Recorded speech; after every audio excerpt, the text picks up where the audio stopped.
aku ngurungin diri selama 3 hari di kamar, di kosan, itu aku ngerasa sedih banget, tapi aku bingung sedihnya tuh kenapa gitu.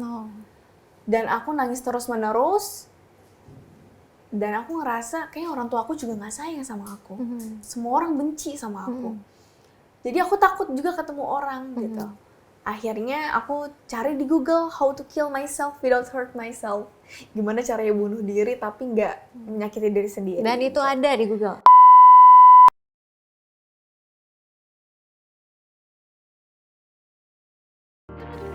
Ada cerita para puan. Kesehatan mental jadi topik yang saat ini mulai jadi perhatian masyarakat. Membicarakan soal isu kesehatan mental nggak lagi harus bisik-bisik. Forum-forum terbuka mulai banyak disediakan oleh berbagai komunitas yang bergerak di bidang kesehatan mental untuk diskusi terbuka soal isu ini. Banyak juga platform digital yang mulai dimanfaatkan untuk menyuarakan isu kesehatan mental. Sama seperti yang dilakukan oleh narasumber kita kali ini, Afina Syifa Biladina atau yang akrab disapa Afina. Afina mulai banyak dikenal masyarakat karena sering membagikan kisahnya menghadapi gangguan kesehatan mental di sosial media. Perempuan yang akrab disapa Afina ini memiliki gangguan bipolar dan Attention Deficit Hyperactivity Disorder atau ADHD. Ada orang yang lahir dengan potensi diabetes atau asma. Begitu juga gangguan kesehatan mental. Hal ini yang sering Afina sampaikan untuk mengedukasi followers sosial medianya soal isu kesehatan mental. Bagi Afina, isu kesehatan mental yang dia alami bukanlah sebuah kekurangan, melainkan sebuah anugerah, kelebihan yang Tuhan beri agar Afina bisa membantu orang-orang yang menghadapi isu serupa. Seperti apa cerita perjalanan Afina hadapi isu kesehatan mental yang dialami? Kita tanya langsung aja ke orangnya. Halo Kak Afina, apa kabar? Baik, alhamdulillah. Kalau misalnya dari prolog tadi gitu ya, kan kamu itu udah aktif banget cerita soal isu-isu kesehatan mental di sosial mediamu. Sebenarnya kenapa sih isu itu jadi penting? Kita bukanya dari situ dulu. Oke. Sebenarnya kenapa isu itu jadi penting banget? Aku ngeliatnya dari diri aku sendiri dulu waktu itu. Kenapa kok rasanya kok sedih banget ya? Sakit banget. Terus tibanya aku ada rasa empati atau simpati kayak di luar sana kalau ada yang ngerasain aku rasain, mereka ngapain ya gitu. Pasti mereka takut ke psikolog, ke psikiater karena stigma buruk masyarakat gitu. Dari situ aku ada keinginan, wah harus speak up nih. Aku nggak boleh ngebiarin teman-teman di luar sana ngerasa sendirian gitu. Jadi itu sih. Dan yang paling penting lagi, kenapa itu penting? Kesehatan mental itu penting karena masih tabu waktu itu. Aku kan speak up-nya 2018 ya Kak. Dari 2018. Ya, dan itu masih tabu. Tapi soal bipolarnya sendiri, itu diagnosisnya kapan sih? Kapan kamu tahu sih bahwa sepertinya ada gangguan nih gitu? Itu sebenarnya waktu kuliah pertama-tama, awal kuliah semester 2. 2018 Maret. Jadi memang awal mulanya kan aku pengen nekenin ke teman-teman kalau misalnya aku didiagnosa tuh nggak tiba-tiba aja aku ngerasa depresi terus bipolar gitu, enggak. Tapi memang aku itu dari SMP SMA udah ada gejala-gejalanya, mania, depresi. Terus waktu aku semester 2 awal banget, Januari 2018, aku tuh berantem sama salah satu anggota keluarga. Berantem, terus aku setibanya ada kepikiran untuk bunuh diri. Akhirnya aku langsung berpikir kayaknya aku harus ke psikolog, ke psikiater, tapi aku masih malu-malu dan takut sama stigma buruk dari keluarga. Aku tahan, sampai Maret aku tahan.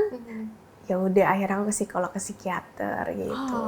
Dan di diagnosisnya itu tipe berapa? Ada tipe-tipenya 1. ya?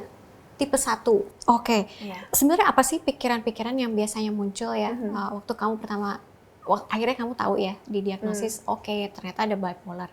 Sebetulnya apa sih yang biasanya terjadi ketika kamu menghadapi fase-fase maniknya gitu ya, fase depresifnya, apa sih yang terjadi? Sebenarnya gini ya, jadi kan bipolar tuh kan gangguan mood drastisnya berubah secara drastis ya. Ada mania dan depresi. Yang depresi itu pasti orang-orang udah rata-rata tahu, sedih terus-menerus sampai ada indikasi bunuh diri juga ada gitu. Dan rasanya itu kalau lagi depresi, bangun tidur aja, bukan males tapi takut gitu. Takut menghadapi hidup. Oh, Takut menghadapi hidup, takut ketemu sama orang, dan tenaga tuh sama sekali nggak ada. Walaupun mau disuruh ngejalanin hobi, itu rasanya gak bisa karena nggak punya energi gitu. Saking lemes banget gitu. Tapi sekarang alhamdulillah aku udah bisa mengendalikan itu semua gitu. Kalau mania yang dirasain tuh kebalikannya banget. Euforia yang berlebihan, idenya tuh banyak banget, sampai bisa kreatif banget biasanya. Biasanya dulu kalau aku kuliah, itu aku ngerjain skripsi lancar banget. Oh, kalau lagi mania. Itu yang didambakan semua orang. Oke. Sampai segitunya ya? Iya, jadi kalau lagi mania juga, karena punya energi yang sangat banyak, dia nggak bisa tidur biasanya. Oh gitu. Aku nggak bisa tidur, terus maunya belanja aja. Oh, ngerasa powerful banget juga gitu. Jadi kebalikan sama depresi yang tadi aku bilang, moodnya berubah secara drastis, bukan cepat, tapi drastis. Drastis. Bisa gitu ya? Gitu, iya. Tapi Kalau bukan, cepet kan masih kalau ada cepet kan proses ya? kayak paginya seneng, malamnya sedih gitu. Kalau drastis, kalau bipolar tuh khasnya itu jangkanya tuh lama, Kak. Kayak misalnya sebulan itu depresi, sebulan mania. Kayak aku nih, kalau aku sekarang nih, sekarang lagi di fase mania udah 2 minggu. Oh gitu? Iya. Bentar. Ini jadi ini pertanyaan awam banget sih. Udah 2 minggu, itu kayak sebenarnya kamu kayak mencatat sendiri juga nggak sih? Kayak ada kalender khusus kah? Kayaknya hari ini aku udah masuk fase yang berbeda. Aku biasanya ada khasnya sih. Oh gitu ya? Jadi kan kalau lagi menstruasi itu perempuan tuh biasanya moodnya naik turun kan. Apalagi orang yang punya gangguan mood kayak aku. Jadi kalau mau mens, itu aku depresi seminggu atau 2 minggu sebelum mens. Sesudah mens, itu aku bisa mania 2 minggu atau bahkan sebulan gitu. Tapi kita nggak bisa menerka-nerka. Besok kayaknya depresi deh, besok kayak nggak bisa. Cuman emang ada rasanya aja. Dan aku biasanya journaling juga. Iya journaling. Kok hari ini rasanya hampa ya? Kayaknya biasanya ada indikasi bunuh diri kan. Kayak aku pingin bunuh diri deh. Kenapa ya? Iya sedih soalnya ini gitu. Gitu. Biasanya apa sih yang men-trigger perubahan mood kamu gitu? Sebenarnya bipolar itu khasnya jarang ada trigger. Jarang ada trigger? Kalau aku. Dan kata psikolog aku sebenarnya kayak gitu. Tapi trigger juga bisa ada. Contohnya kalau aku trigger itu, kalau untuk depresi khususnya, aku kan anaknya tuh nggak bisa dimarahin, dibentak. Nah kalau dibentak, dimarahin, aku bakal ngelit ke fase depresi gitu. Bakal ke fase depresi. Kalau lagi mania itu biasa aku menemui hal-hal yang bikin seneng banget. Contohnya ketemu teman-teman lama SMP, SMA. Itu ke-trigger tuh ke fase mania biasanya. Nanti kan ketawa-tawanya berlebihan, euforianya, nah itu ke-trigger. Tapi kadang nggak ada triggernya juga gitu. Kalau nggak ada triggernya juga, kamu bisa mengenali tapi ini ada yang berubah nih gitu? Lama-lama bisa mengenali. Awal-awal nggak bisa mengenali. Ini apa sih kok rasa nggak enak banget ya? Ini apa sih kok tiba-tiba pengen belanja terus gitu. Tapi sekarang karena udah lama ya udah hampir 5 tahun, itu jadi lebih paham sama diri sendiri gitu. Nah, waktu pertama kali akhirnya kamu terpikir mau datang ke psikolog, lanjut ke psikiater gitu ya, itu justru apa tuh yang men-trigger? Nah itu yang men-trigger sebenarnya tadi kan aku cerita kalau di bulan Januari aku ada keinginan untuk bunuh diri. Dan ada yang sampai bilang bisik-bisik gitu, psikotis gitu. Oh jadi berarti ini bukan orang psikotik yang memang itu ya, tapi kamu mendengar ada yang kayak iya emang pikiran aku tuh bilang kayak iya kamu emang harusnya bunuh diri aja, kamu gak pantas hidup dan lain-lain. Tapi akhirnya aku tahan kan, aku gak jadi ke psikolog, ke psikiater. Pas Maret itu aku tuh puncaknya aku mengalami gejala depresi.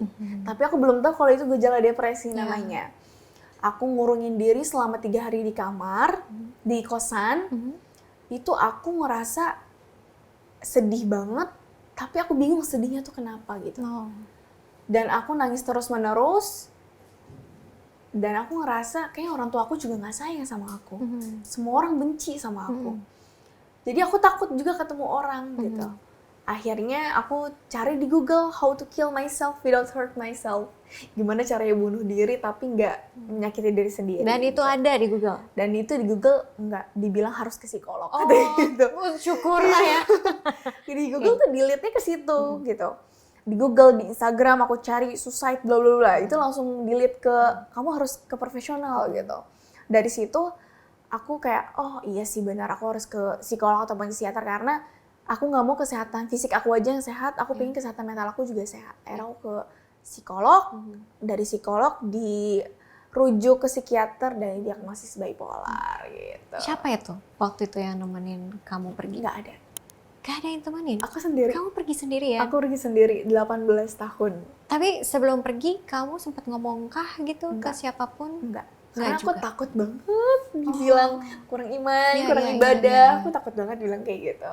Ini mungkin agak sedikit menyimpang dikit ya, tapi kadang diskusi ini nggak pernah keluar juga gitu. Ketika kamu datang ke tempat psikolog, ke psikiater gitu ya, kan kadang kita harus mendaftarkan diri gitu kali mungkin ya, ketemu dengan susternya atau adminnya. Iya.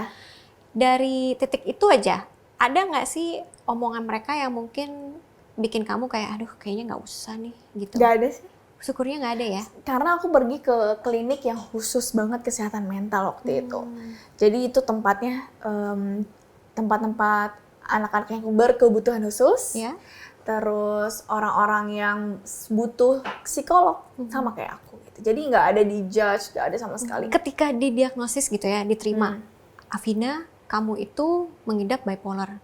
Apa yang muncul di pikiran dan apa yang kamu rasain tuh, Vin? Sedih dan senang sih sebenarnya. Nah, sedihnya itu sebenarnya aku takut sama tadi aku udah bilang berkali-kali, aku tuh takut banget dijudge sama orang tua, sama kakak-kakak aku misalnya, atau sama keluarga, atau sama teman-teman dijauhi. Karena waktu 2018 tuh jarang banget orang yang ngomong kalau saya tuh bipolar, itu jarang banget. Jadi aku ngerasa nggak punya teman. Terus akhirnya aku juga takut sama takut sama diri sendiri sih. Ini bipolar kan biasanya stigmanya orang gila ini kan biasanya stigmanya kayak gitu ya. Itu yang aku takutin. Tapi senengnya adalah aku jadi tahu kalau aku tuh kenapa.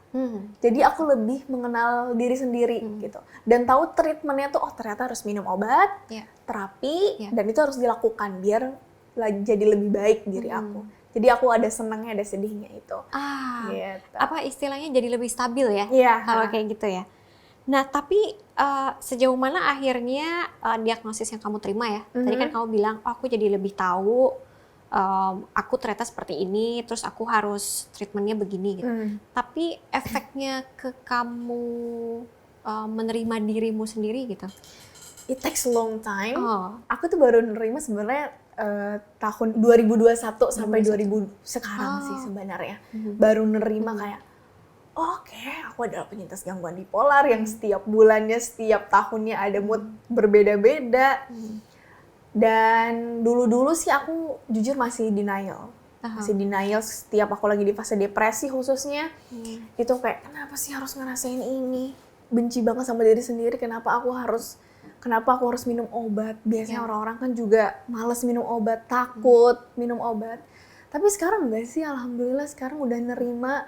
Dan cara menerimanya itu, aku lebih seperti menerima apapun rasa emosi yang ada di diri aku sendiri. Menerima semua rasa emosi yang ada ya? Berapa sih memang? Berapa banyak sih obatnya? Obatnya itu waktu awal-awal kali gitu ya? Awal-awal, sebenarnya waktu itu kan karena aku cenderung depresi terus. Kalau dulu aku dikasih antidepresan. Terus kalau sekarang aku dikasih mood stabilizer biar gak mania, gak depresi gitu. Biar stabil tadi. Biar stabil. Dan ada obat penenang juga biar aku tidurnya lebih nyenyak, karena kan pasti gak tenang ya ketika lagi depresi atau ketika lagi mania juga gitu. Aku pernah nonton sebuah film, terus aku pengen nanya aja sih kalau pengalamannya kamu gimana. Aku pernah nonton sebuah film, dia punya anxiety disorder dan dia harus minum pil gitu. Tapi dia tuh kayak yang kamu cerita, dia in denial sehingga akhirnya di awal-awal dia nggak mau minum pilnya gitu loh. Iya. Jadi harus diliatin sama ibunya udah diminum belum. Dia bilangnya udah, tapi ternyata dia nggak telan misalnya. Iya, iya.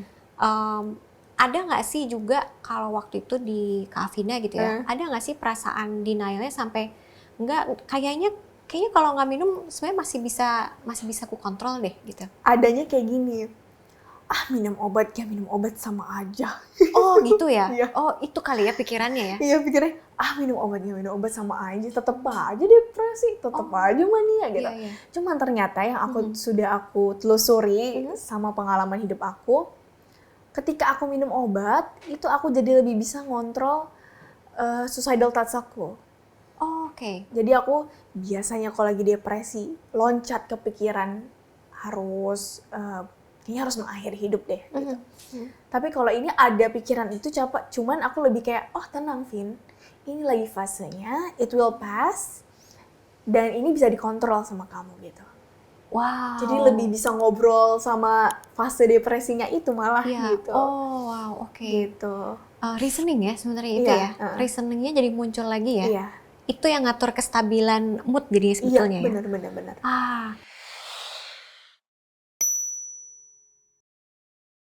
Baru sadar gitu. Tunggu Devin. Kamu lihat deh mental kamu tuh belum stabil gitu. Jujur aja emang belum stabil. Dan kamu pun kayak misalnya beresin barang aja itu nggak bisa. Yeah. Kayak aku tuh di rumah tuh berantakan banget gitu. Aku disuruh setrika aja suka nangis. Gitu. Jadi bagaimana aku bisa punya keluarga